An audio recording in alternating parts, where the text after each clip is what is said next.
Hey guys, today we're out in the field doing hurricane preparedness. We're changing oil and getting these units ready for the hurricane season. I'm down here on the Texas Gulf Coast, so really this applies to any outage.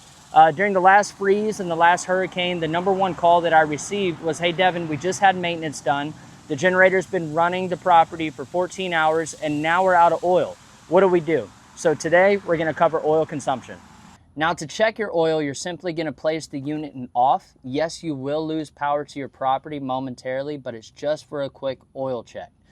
All right, so the first thing you wanna do when you're checking your oil is you wanna check the baseline level before it ever runs before outage. Now right on the line is perfect. A little bit over is okay. You really don't want it to be double the size of the measuring area. And I know what you're thinking.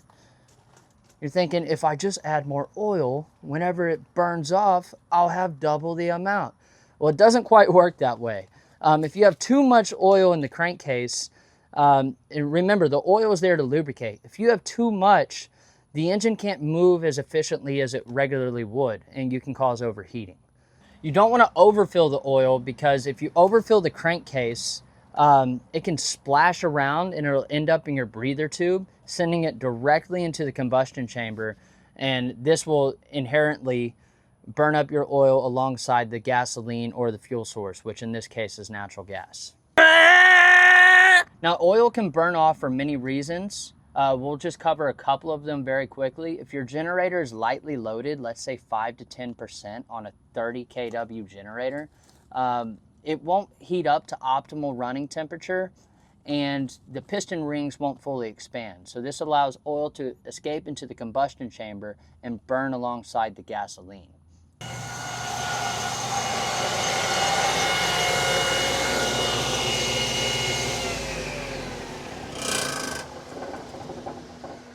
All right guys, so I will paint the picture here.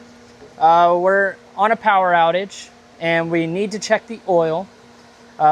We checked it before the power outage, so we know that we were full when we started.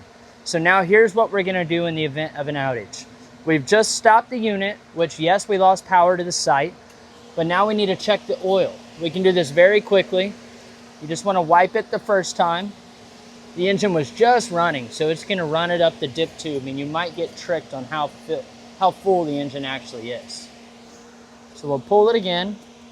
And we are directly at our line, so we know we are perfect.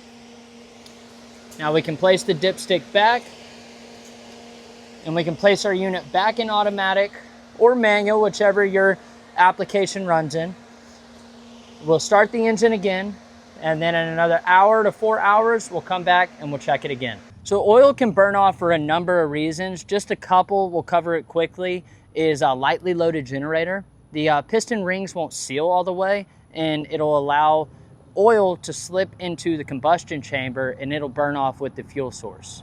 Another reason that it burns off, let's say you're on hour 14 like we discussed in the intro, and the generator shuts down, low oil pressure. You go check it, you're out of oil. Well, that's just heavy workload. And that's why we really want to be checking the oil for ultimate peace of mind every hour, but at least every 4 hours you should be out there checking your oil. You know, your air conditioner's running, you got meat in the freezer, your daughter's in there TikToking and dancing. So we want to make sure that the generator stays running. Feel free to comment, ask any questions you have. I do ask you though, if it's unit specific, please include the make and model of the unit, and I'll try to answer your questions the best I can. Thanks for watching.